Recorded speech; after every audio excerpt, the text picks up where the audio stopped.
तो पिछले लेक्चर में हमने फूड के बारे में पढ़ा था कि भाई जो भी जिसका हमें पाचन करना है, और आज हम पढ़ेंगे कि उस फूड को जो पचाने के अंदर जो ग्रंथियां जो हमारी मदद करती है, जिनको बोलते हैं पाचन ग्रंथियां, जिनसे कि एंजाइम और हार्मोन रिलीज होते हैं जो कि हमारे पाचन में सहायक होते हैं। आज हम पढ़ेंगे उन पाचन ग्रंथियों के बारे में। तो एक ही हमारे एक सामने की रफली डायग्राम है, समझने के लिए उसको डिटेल में हम पढ़ेंगे, अगले नेक्स्ट इसी चैप्टर के अंदर पढ़ेंगे। तो एक बार हम डिटेल एक बार शॉर्ट में हम देख लेते हैं कि भाई एक्चुअली हमारे बॉडी के अंदर होता क्या है। तो बॉडी के अंदर जैसे ही कि हमने खाना खाया, जैसे भी हमने फूड को जैसे यहाँ पे रखा मुंह के अंदर, तो मुंह में हमारे दांत क्या काम करते हैं, भोजन को चबाने का काम करते हैं, भोजन को जो है स्मॉल पार्टिकल के अंदर बदलने का काम करते हैं। और उससे जब हम खाना खाते हैं तो मुंह के अंदर हमारे उस भोजन के साथ में क्या मिक्स हो जाती है, लार मिक्स हो जाती है। तो उस लार के अंदर जो एंजाइम रहता है, एक तो रहता है माइलेज या टाइलिन एंजाइम रहता है, और एक रहता है लाइसोजाइम।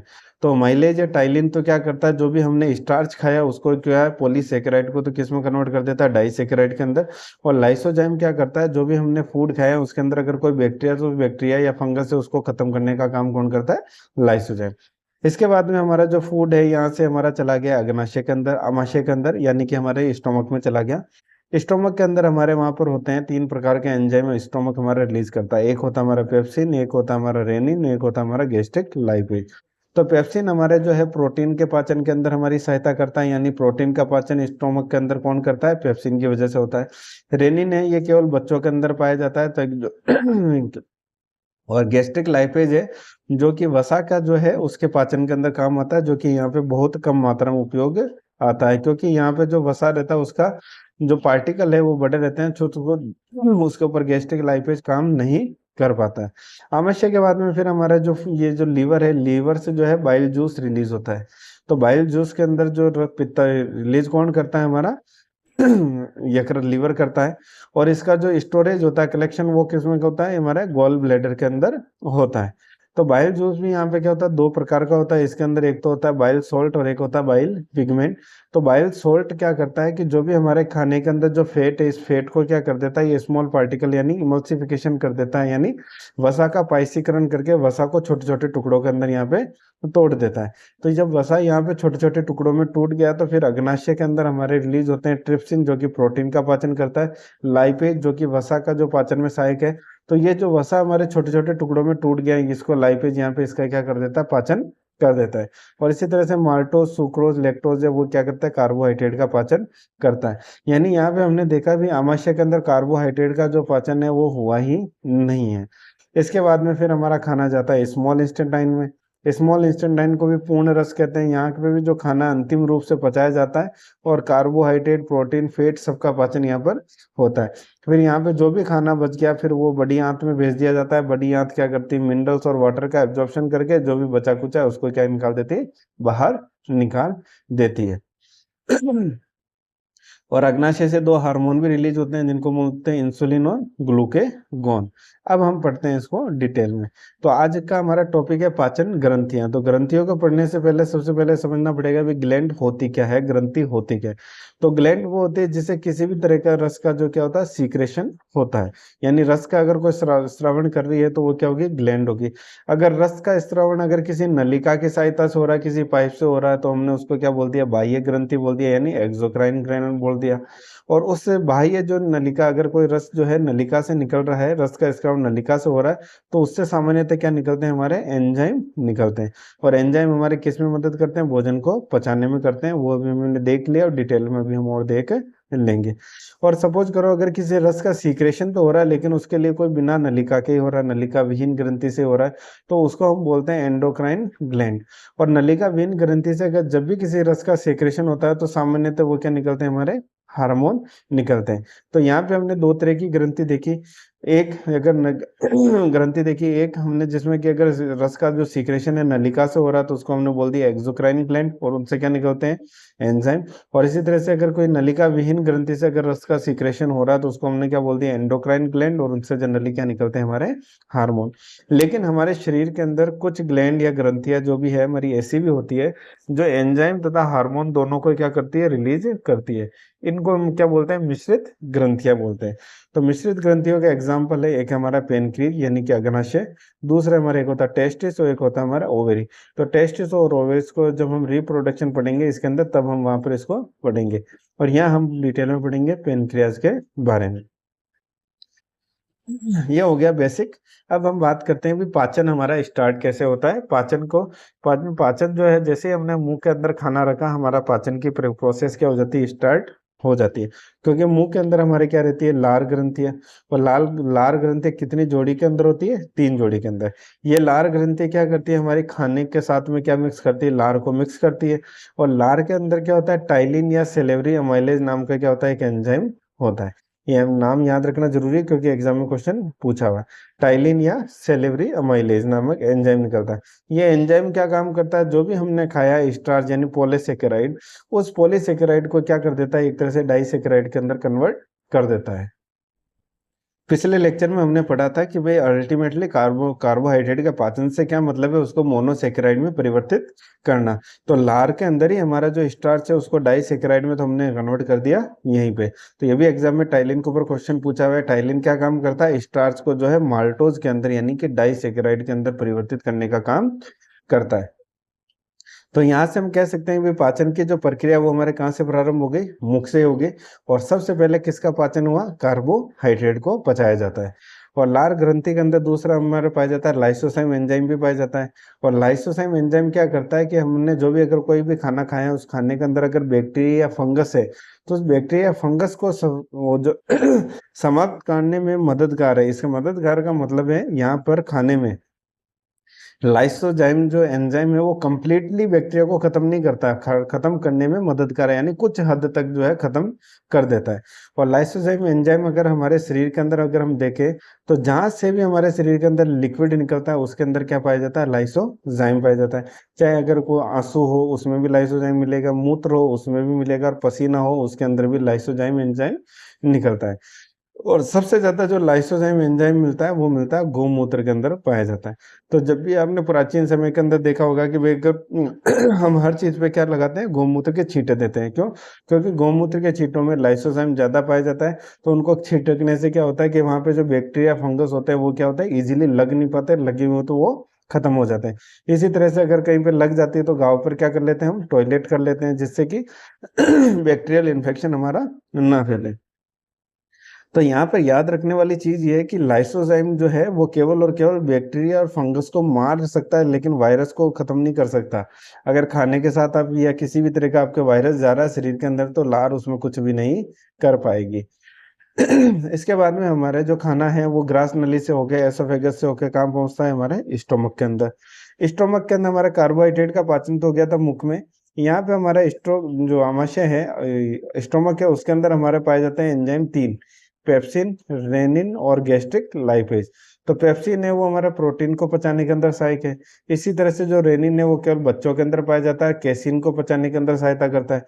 इसी तरह से हमारा गैस्ट्रिक लाइपेज है जो वसा को पचाने में मदद करता है, लेकिन यहाँ पे वसा का पाचन स्टोमक में न के बराबर होता है। क्यों, क्योंकि यहाँ पे वसा के जो पार्टिकल होते हैं वो बड़े होते हैं, और उसके जो छोटे, जब तक वो कन्वर्ट नहीं होंगे, वसा का ब्रेक नहीं होगा, तब तक गैस्ट्रिक लाइपेज उस पर काम नहीं कर पाता है। तो इस तरह से हम कह सकते हैं कि केवल और केवल जो स्टोमक में मेनली हमारा किसका पाचन हुआ, पेप्सिन की वजह से प्रोटीन को पाचन हुआ। तो आमाशय के अंदर जो है प्रोटीन का पाचन होता है और थोड़े बहुत वसा का होता है। लेकिन यहाँ पे कार्बोहाइड्रेट का पाचन जो है नहीं होता है, क्योंकि कार्बोहाइड्रेट को पचाने वाला कोई भी एंजाइम यहाँ पे आमाशय के अंदर रिलीज ही नहीं होता है। और वसा को जो पचाने के लिए गैस्ट्रिक लाइपेज है, लेकिन वो भी किसमें, अल्प मात्रा के अंदर उपस्थित होता है। तो एक तरह से वसा का भी जो पाचन है वो हमारे आमाशय के अंदर नहीं हो पाता। इसके बारे में बात बात हमारा जो खाना है वो जमाया जाता है यकृत यानी लीवर के अंदर। लीवर के अंदर क्या है कि पित्त रस का जो निर्माण करता है लीवर। लीवर किसका निर्माण करता है, पित्त रस का। तो ये भी एग्जाम में क्वेश्चन में, पित्त रस का निर्माण कौन करता है, लीवर। लेकिन उस पित्त रस का जो सीक्रेशन और स्टोरेज है वो कौन करता है, पित्ताशय। तो दो अलग अलग क्वेश्चन है। पित्त रस का निर्माण जो है वो यकृत में होता है, लेकिन उसका सेक्रेशन और उसका जो कलेक्शन है वो किसके अंदर होता है, पित्ताशय के अंदर। दूसरा, ये एकमात्र इकलौता ऐसा रस है जिसके अंदर कोई भी एंजाइम नहीं है। यानी अगर कोई पूछ ले भी कौन सा ऐसा रस है जिसके अंदर कोई भी एंजाइम नहीं पाया जाता, तो वो कौन सा है, हमारा पित्त रस है। इसी तरह से पित्त रस जो है मुख्यतः कितने प्रकार के होते हैं, 2 प्रकार के पित्त रस में पदार्थ पाए जाते हैं। एक तो होता है हमारा पित्त लवण जिसको कि हम बोलते हैं बाइल सॉल्ट, एक होता है हमारा पित्त वर्णक जिसको हम बोलते हैं बाइल पिगमेंट। तो बाइल सॉल्ट क्या करता है, ये हमारा करता है वसा का पाइसीकरण, यानी जो भी हमारे खाने में फैट है उस फैट को क्या करता है, ये बड़े अणुओं के जो फैट के जो बड़े अणु होते हैं उनको क्या करता है छोटे अणुओं के अंदर तोड़ देता है, ताकि इसके ऊपर जो भी कोई भी एंजाइम, जैसे हमने देखा था लाइपेज एंजाइम, गैस्ट्रिक लाइपेज था, वो वहाँ पर आमाशय में काम नहीं करता है क्योंकि उसके वहाँ पर पार्टिकल बड़े होते हैं। तो उसको छोटे छोटे अणुओं में काम कर देता है ताकि उसके ऊपर एंजाइम जो है काम कर सके। दूसरा इसका प्रकार होता है पित्त वर्णक।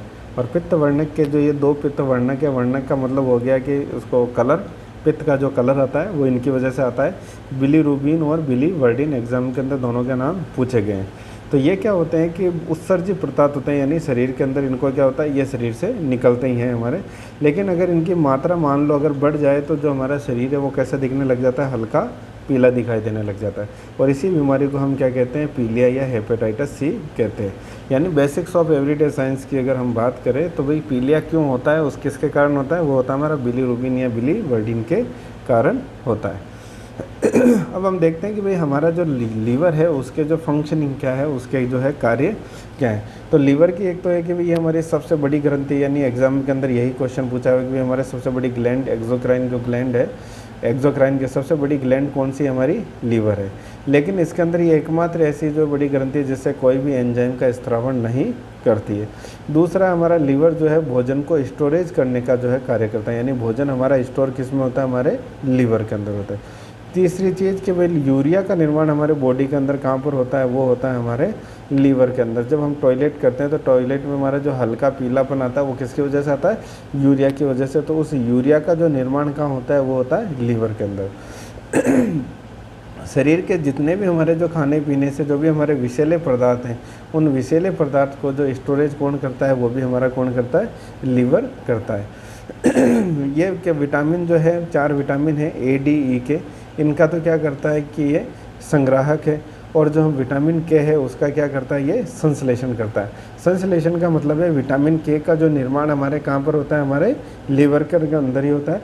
और बाकी विटामिन हमारे जो हैं ए डी ई के, उनका स्टोरेज भी हमारे कहाँ पर होता है, लीवर के अंदर होता है। इसी तरह से जो हमारी बॉडी के अंदर जो हमारे लैक्टिक अम्ल बन जाता है, जिनकी वजह से लोगों के जो है कि घुटनों में दर्द वगैरह होने लग जाते हैं, तो लैक्टिक अम्ल का जो एंडिंग समापन भी कौन करता है, वो भी हमारे यकृत ही करता है। तो यहाँ से सबसे जो मोस्ट बार बार क्वेश्चन पूछा हुआ है कि भाई सबसे बड़ी ग्रंथि कौन सी है, तो वो कौन सी हमारी यकृत है। इसके बाद में हमारा जो खाना है वो पहुँचता है हमारा अग्नाशय के अंदर। और अग्नाशय उसको हमने क्या, अग्नाशय को क्या बोलते हैं, पेनक्रियाज। तो पेनक्रियाज क्या है कि हमारी एक तरह से मिश्रित ग्रंथि है। हमने ऊपर डेफिनेशन में देखा था मिश्रित ग्रंथि वो होती है जिससे कि हमारे एंजाइम भी रिलीज होते हैं और हार्मोन भी रिलीज करता है।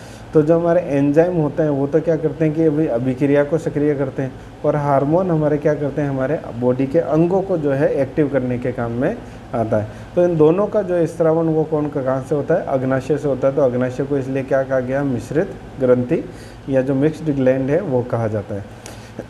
अग्नाशय के रस को जो है पूर्ण रस भी कहा जाता है। पूर्ण रस का क्या मतलब हो गया कि भाई यहाँ से जो रस निकलेगा वो कार्बोहाइड्रेट का भी पाचन करेगा, वो वसा को भी पचाएगा, वो प्रोटीन को भी पचाएगा, क्योंकि इस रस के अंदर जो है सबको पचाने की जो क्या होती है, क्षमता होती है। इसलिए अग्नाशय रस को क्या कहा जाता है, पूर्ण रस कहा जाता है। अब बात करते हैं हम पहले तो कि अग्नाशय से कौन कौन से एंजाइम रिलीज होते हैं।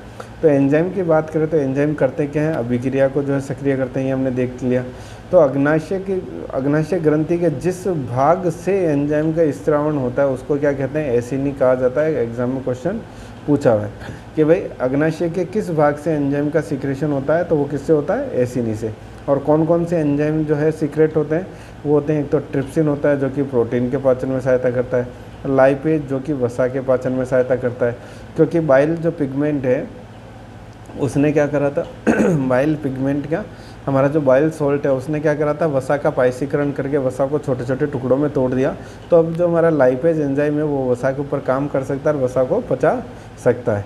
इसी तरह से हमने देख लिया था भाई माल्टोज, सुक्रोज, लैक्टोज, ये हमारे क्या काम करते हैं, अग्नाशय के अंदर कार्बोहाइड्रेट के पाचन के अंदर सहायता करते हैं। तो पित्त रस हमने देख लिया था कि भाई क्या करता है, वसा का पाइसीकरण कर देता है। तो अब लाइपेज एंजाइम इसके ऊपर काम कर सकता है।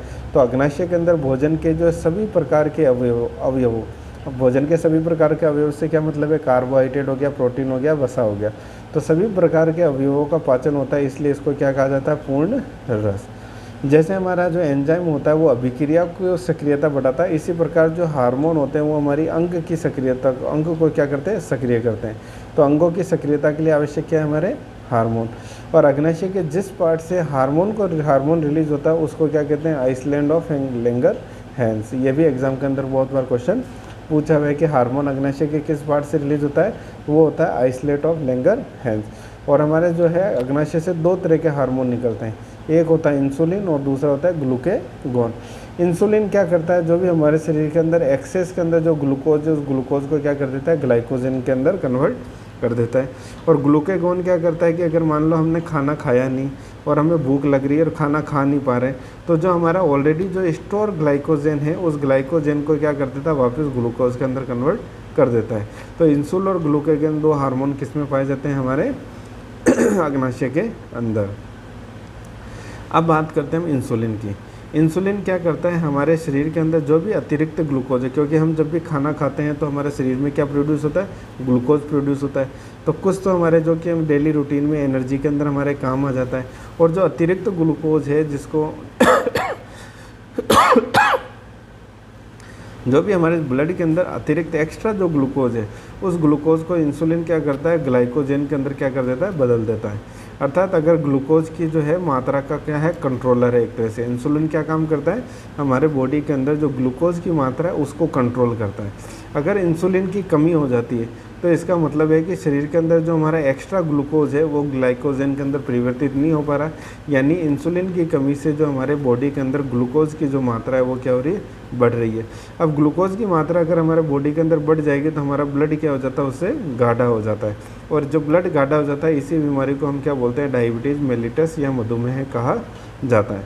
तो जब डायबिटीज़ है ये भी दो तरह का होता है, एक होता है टाइप 1 जिसको कि भाई वो जन्मजात मधुमेह किसी को जन्म से ही हो, और दूसरा मधुमेह होता है कि भाई एक जब आदमी की पर्टिकुलर एज हो जाती है, बूढ़ा होने लगता है, तो उसके बाद में बॉडी के अंदर इंसुलिन की क्या हो जाती है, कमी हो जाती है। तो वो जो शरीर का एक्स्ट्रा ग्लूकोज है उसको ग्लाइकोजन के अंदर परिवर्तित नहीं कर पाता है। तो डायबिटीज़ का जो कारण है वो ये मीठा खाना नहीं है, मीठा खाने से डायबिटीज़ नहीं होती है, मीठा को पचा नहीं पाने की वजह से डायबिटीज़ होती है। इसी तरह से एक बीमारी का होती है जिसका नाम है डायबिटीज़ इंसिपिडस, और एक भी एग्ज़ाम के अंदर पूछा हुआ है, और ये बीमारी होती है एडीएच हार्मोन की कमी से। इसमें क्या होता है कि अगर एडीएच हार्मोन की कमी हो गई तो फिर जो हमारी किडनी है उसके अंदर जो है पानी का अवशोषण जो है वो नहीं हो पाता, और आदमी को जो है बार बार टॉयलेट जाना पड़ता है। तो आप देखते होंगे भाई सर्दी के अंदर हमें बार बार टॉयलेट आता है, गर्मी के अंदर नहीं आता है। तो गर्मी के अंदर क्या होता है, एडीएच जो होता है उसकी मात्रा अधिक होती है शीतकालीन से। तो एडीएच ग्रीष्मकाल के अंदर तो अधिक मात्रा के अंदर रिलीज होता है, इसलिए हमें टॉयलेट गर्मी में कम लगता है, और शीतकाल के अंदर एडीएच की मात्रा जो कम मात्रा के अंदर स्रावित होता है, इसलिए हमें बार बार टॉयलेट लगती है। इसके अलावा जो है चाय है, कॉफ़ी है, सिगरेट है, चॉकलेट है, इनके कारण भी इनकी मात्रा जो है कम ज़्यादा होती है। अब हम बात करते हैं भूख हड़ताल के। भाई जब भूख हड़ताल लोग करते हैं तब हमारी बॉडी में किस तरह की रिएक्शन होती है। तो जब भी व्यक्ति भूख हड़ताल करता है तो 9 से 10 दिन तक तो हमारे शरीर के अंदर क्या रहता है, कार्बोहाइड्रेट ही रहता है लीवर के अंदर, और अगले 3-4 दिनों तक जो है खाना जो है वसा के रूप में हमारे वहाँ पर रहता है।